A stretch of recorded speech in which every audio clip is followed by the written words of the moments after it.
할렐루야. 우리 좌우분들하고 앞뒤 분들하고 인사합시다. 잘 되고 있습니다. 기도하면 됩니다. 네. 무엇인지 모르지만 잘 되고 있는 것 같죠? 네. 만약에 막힘이 있다면 기도하십시오. 그러면 됩니다. 할렐루야. 육군 병장들이 이게 PX에서 놀고 있었는데 갑자기 대대장이 들어와서 이런 얘기를 들어왔습니다. 그러면 이제 대대장급 정도 들어오면 전체가 일어나서 격려에서 크게 하거든요. 저도 군대 생활할 때 저희 대대장님이 오면 제일 먼저 본 사람이 쇼 돌격 하면은 나머지 사람들이 다 돌격하고 이렇게 인사를 해요. 그랬더니 이게 너무 좋았는지 대대장이 흐뭇한 표정으로 장병들에게 둘러보며 이렇게 이야기합니다.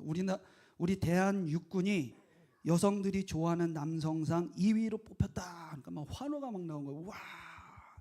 그랬더니 한 명이 일어나서 그러는 거예요. 그러면 1위는 누굽니까? 그랬더니 민간인이다. 이렇게 얘기했대요. 인종을 딱 둘로 나눠요. 근데 여러분 그거 아세요? 남자분들은 군대 갔다 온 사람들은 아마 다 아실 텐데 저는 파사단이라고 하는 오뚜기 부대에 갔다가 이렇게 파송이 돼서 경계 근무를 갔어요. 근데 경계 근무 갔는데 거기 군견이 있더라고요. 근데 군견이 갑자기 저를 보고 막 짖는 거예요. 그래서 왜 짖는가 봤더니 군견 계급이 상사라는 거예요. 나는 병장이고. 걔가 지한테 격려는 안 했다고 막 짖는 거예요. 더 슬픈 건 뭔지 아십니까, 여러분? 군에는 종이 나눠져요. 1종, 2종, 3종, 4종, 5종, 6종. 뭐 그래서 장교는 뭐 4종, 뭐 화기는 뭐 2종. 근데 군견은 9종인데 사람 몇 종인지 아세요? 11종이에요. 예, 인간 취급도 못 받아요. 예.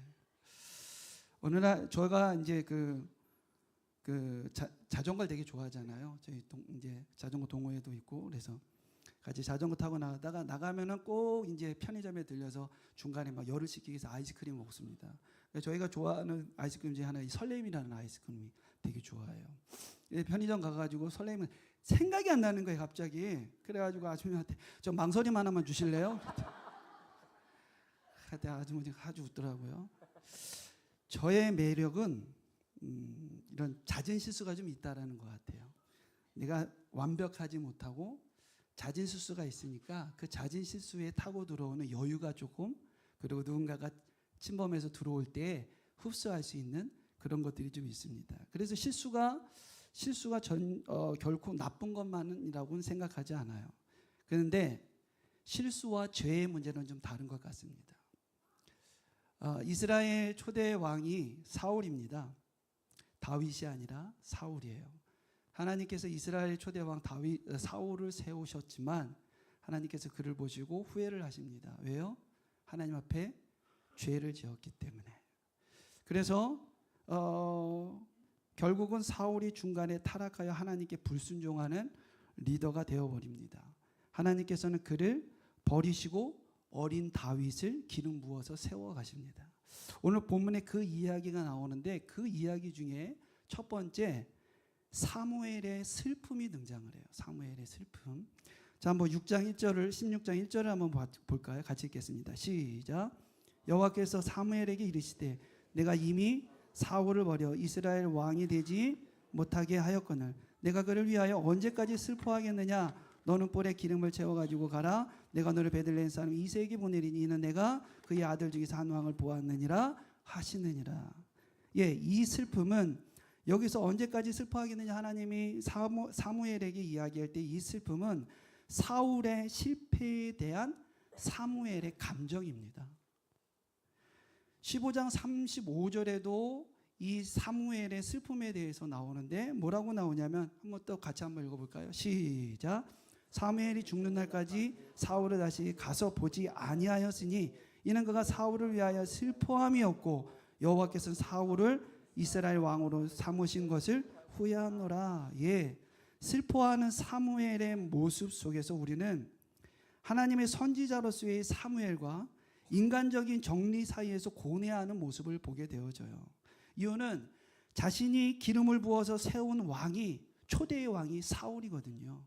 그러니까 사무엘에게 있어서 사울은 그냥 한 왕으로서의 모습이 아니라 처음 세운 왕이고 자식과 같은 마음으로 가지고 있는 것이 사무엘의 마음입니다. 그런 연민이 이 사무엘에게 있는 것이에요. 그러나 하나님의 엄중한 심판 선언 사이에서 그런 심판 사이 하나님은 이미 사울을 버렸다라고 하는 그것에 대해서 이 중간에서 사무엘이 굉장히 갈등과 슬픔과 이 연민을 하고 있는 거예요. 그런데 15장 35절에 보니까는 사무엘이 죽는 날까지 사울에게 가서 보지 아니하였더라 이렇게 얘기를 해요. 그렇죠? 우리가 생각하면 그 정도로 애틋하면 중간에 가서 좀 위로해주고 그렇게 할 수 있겠지만 사무엘은 자기가 죽는 날까지 사울에게 가지 않는다고 이렇게 나와 있습니다. 왜 그럴까요? 이유는 하나입니다. 만약 사무엘이 사울을 만난다면 무슨 얘기밖에 할 수가 없을까요? 하나님이 너를 재천명해야 되는, 하나님이 너를 향하여서 이런 심판과 이런 징계와 이런 벌을 줄 것이라고 하는 이 말밖에 할 수가 없는 거예요. 그러니까 사무엘이 슬플 수밖에 없습니다. 사울을 만나서 사무엘이 고작 해줄 수 있는 말이 하나님의 재천명, 하나님이 너에게를 향한 그런 심판과 분노와 환행과 버림에 대한 이야기밖에 할 수가 없으니까 결국 그 말을 할 수밖에 없으니까 사무엘은 사울을 죽기까지 만나지를 않는 겁니다. 그런데 그런 슬픔 속에 있는 사무엘을 하나님께서 찾아오셔요. 그리고 하나님께서 언제까지 과거의 실패에 붙들려서 오늘을 낙심 가운데 살겠느냐 이렇게 이야기를 하는 겁니다. 우리가 잊지 말아야 될 것은 사람은 실패했어도 하나님의 비전은 계속 되어져야 된다는 거예요. 할렐루야. 내 실패로 인하여서 하나님의 비전이 멈춰지는 것이 아니라 우리는 살아가면서 우리의 실수와 우리의 어떤 모습 때문에 우리의 실패 때문에 넘어지고 쓰러질 수 있습니다. 실패할 수 있습니다. 그럼에도 불구하고 하나님의 비전이 계속 실천될 수 있도록 우리는 그 넘어진 그곳에서 중보해야 되고 또 다른 세워가는 사람들을 위하여 협력할 수 있는 그런 영성이 우리에게 필요하다는 거예요. 할렐루야.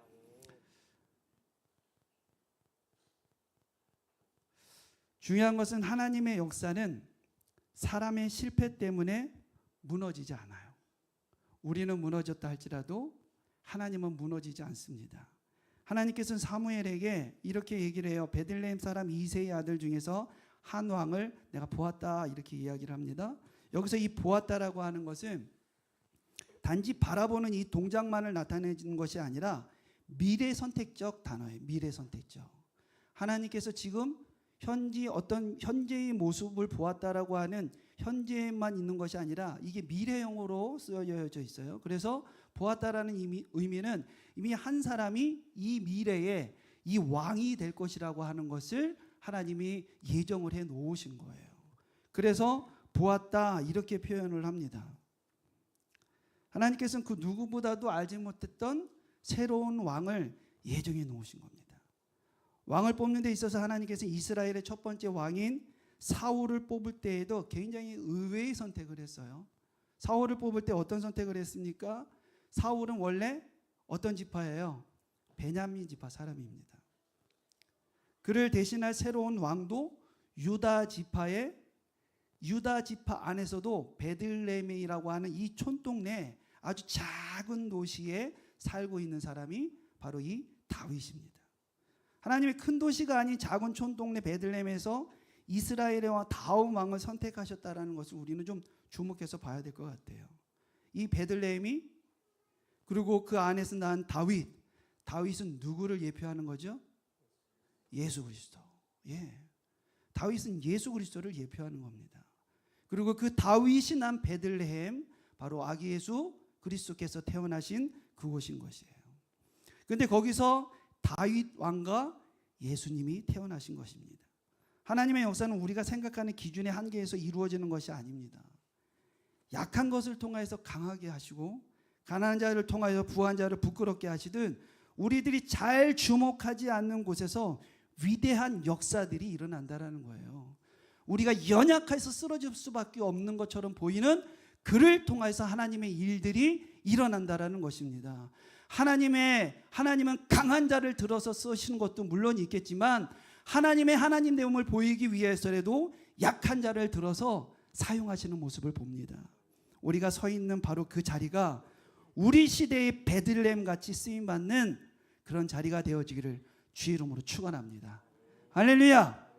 사무엘은 베들레헴으로 가서 이새의 집문을 두드려요. 그리고 모든 이스라엘 백성들이 존경하는 하나님의 사람 사무엘의 방문에 이새는 굉장히 놀랍니다. 왜 그러냐면 그 사무엘이 가지고 있는 영적 포스와 영적인 카리스마가 굉장해요.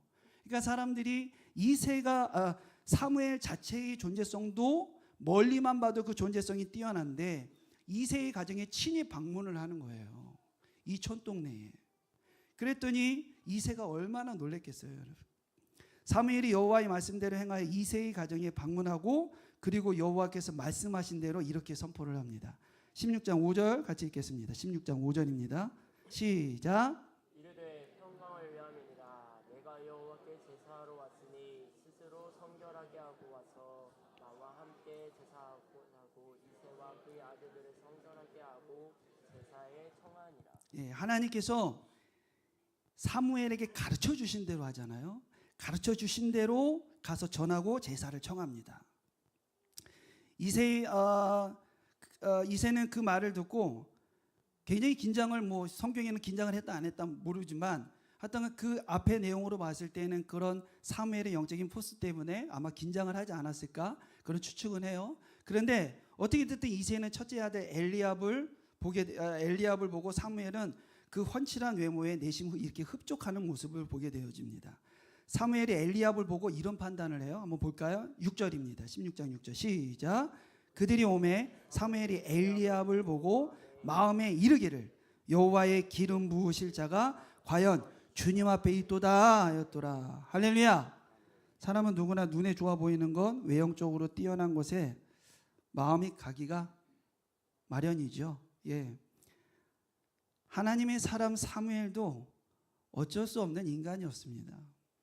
그래서 그의 눈에 보이는 처음에는 인간적인 눈으로 이새의 아들들을 바라보게 되어지는 거예요.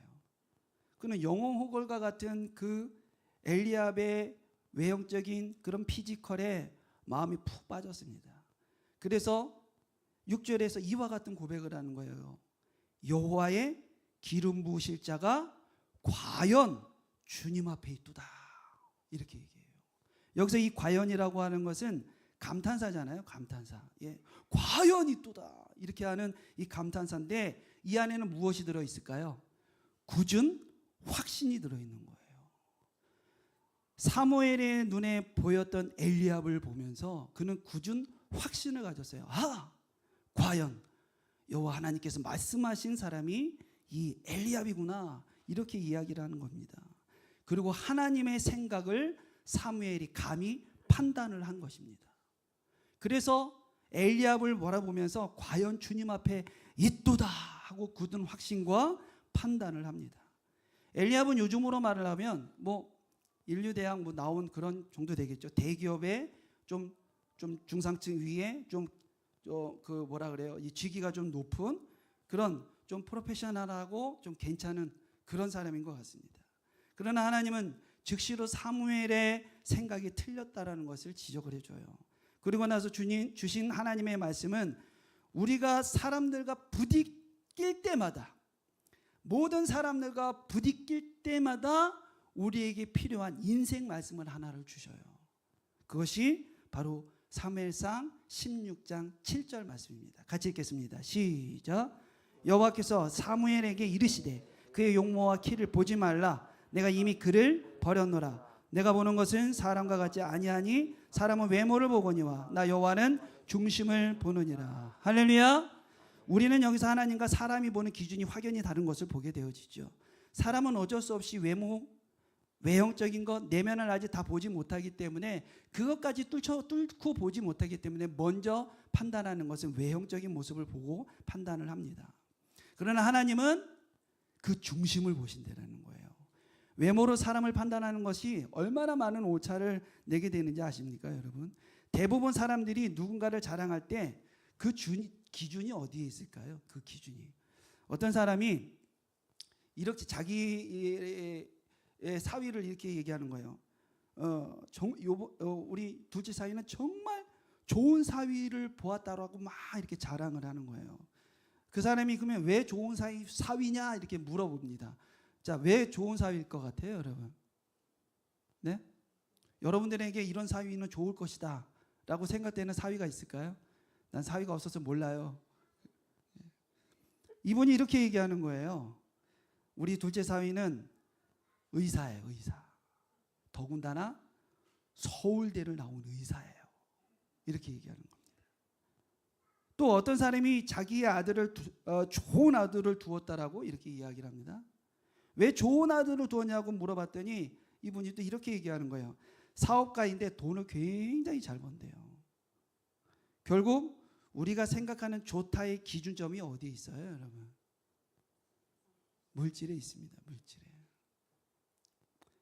우리가 생각하는 좋다의 기준이 돈 많이 벌고 좋은 대학 나오고 안정된 직업을 갖고 있는 것을 좋다라고 이렇게 표현하고 있는 거예요.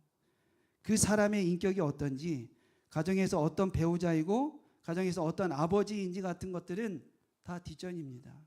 그런 생각이 바로 엘리압을 왕의 후보로 생각하는 마음을 것을 얘기하고 있는 겁니다. 정작 문제는 여러분, 우리가 우리 자녀들도 그런 세상 기준으로 성공하기를 원하며 그들을 몰아붙인다라는 거예요. 내 자녀들에게 사울과 같이, 엘리압과 같이 학벌이 좋고 외모가 뛰어나고 뭔가 세상적, 세속적 가치 안에서 자랑할 만한 아이로 키워내려고 하는, 그렇게 몰아붙이는 우리의 모습이 정말 문제라는 것입니다. 하나님께 자녀를 위해서 기도할 때 사울이나 엘리압 같은 세상적으로 성공하는 사람이 되게 해달라고 기도하는 우리의 모습이 잘못됐다는 것입니다. 사랑하는 성도 여러분들, 중심을 보시는 하나님, 그 하나님께 하나님을 향하여 마음을 다하는 다윗과 같은 사람이 되라고 기도하는, 자녀를 위하여 기도하는 저와 여러분들이 되어지기를 주의 이름으로 축원합니다. 당연한 것, 다행인 것은 사무엘은 하나님과 동행하는 사람이었기 때문에 하나님께서 그에게 말씀하시는 것을 즉시로 깨닫고 전환을 해요. 그리고 자기가 가지고 있는 이 선입견을 싹 씻어내립니다. 그리고 엘리압의 멋있는 이 겉모습만 보고 감탄했던 사무엘 선지자에게 하나님께서는 맨 마지막에 뭐라고 얘기해요? 나 여호와는 무엇을 보느니라? 무엇을 보느니라? 예, 중심을 보느니라, 이렇게 얘기를 해요. 여기서 말하는 이 중심이라고 하는 것은 레바브라고 하는 되어져 있는데, 이 레바브의 뜻이 무엇이냐면 심장이라고 하는 뜻을 가지고 있습니다. 무슨 뜻이라고요? 심장입니다. 근데 이 심장인데, 이 심장을 비유적으로 표현할 때는 어떤 표현이 나오냐면 육체적인 것과 구별된 인간의 내부적인 비물질적인 요소를 총칭하는 것이 바로 이 레바브래요. 조금 쉬운 말로 하면, 우리 지난 금요일날 말씀드렸었던 것처럼 우리 무엇을 산제사로 드리라 그랬죠? 몸을 산제사로 드리라 그랬어요. 그 몸 안에는 육신적인 우리의 이 외형적인 모습도 있지만 무엇이 담겨져 있다고요? 인간이 가지고 있는 전인적인 모습, 지정의, 지혜와 감정과 의지적인 모습을 다 포함하여 하나님 앞에 산제사로 드리라고 하는 말씀과 같이 여기서 말하고 있는 이 레바브도 동일합니다. 그래서 우리가 가지고 있는, 사람이 가지고 있는 감정의 자리, 지식과 지혜의 자리, 양심과 도덕의 특성상의 자리, 이 모든 것을 바로 이 레바브라고 하는 것에 포함되어져 있어요. 하나님은 그거를 보신다는 겁니다. 할렐루야.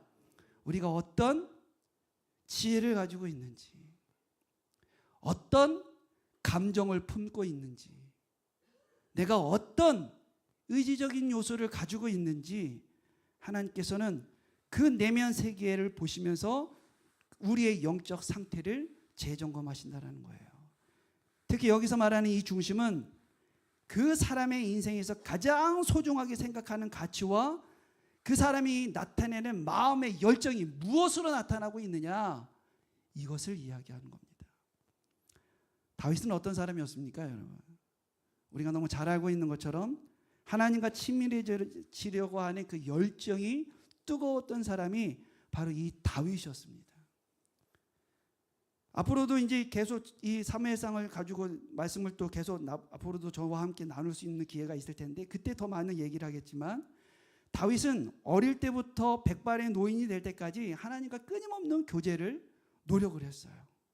하나님을 예배하는 것을 세상의 그 무엇보다도 소중하게 생각했던 예배의 대표자라고 말하면 바로 이 다윗을 얘기할 수가 있습니다. 다윗은 넘어지고 실패할수록 하나님께 더 가까이 가려고 발버둥 쳤던 사람이 바로 이 다윗입니다. 아무리 큰 잘못을 저질렀어도 다윗은 야단 맞을 줄 알고 징계받을 줄 알면서도 불구하고 하나님 앞에 납작 엎드려 눈물로 기도했던 사람이 바로 다윗이었어요. 하나님은 다윗의 그런 중심을 보고 계셨던 것입니다. 어떤 상황 속에서도 하나님이 임재 앞으로 가려는 다윗의 그 순수성을 하나님 보고 계셨다라는 거예요. 다윗의 입에서는 항상 찬송이 흘러나왔습니다. 기도는 그의 호흡이었고, 말씀은 그의 양식이었으며, 예배는 그의 전부가 되었던 것입니다. 사랑하는 성도 여러분, 그렇기 때문에 예배가 세상 최고의 경쟁력을 가지고 있다는 것을 믿으시기를 바랍니다. 할렐루야. 사무엘을 통해 하나님께서 사무엘을 통해서 말씀하고 있는 것이 바로 이것이에요.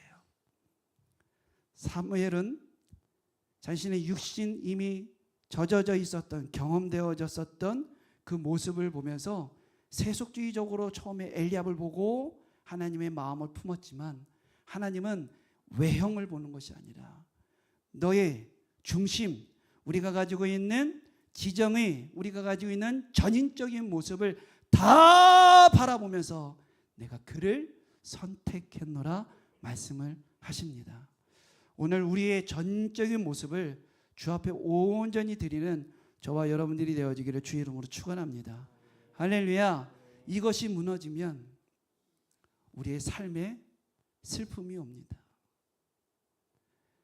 잘한 것 같고 성공한 것처럼 보이고 성공한 것처럼 느낄 수는 있지만 결국은 인생의 뒤에 슬픔이 찾아오게 되어져요.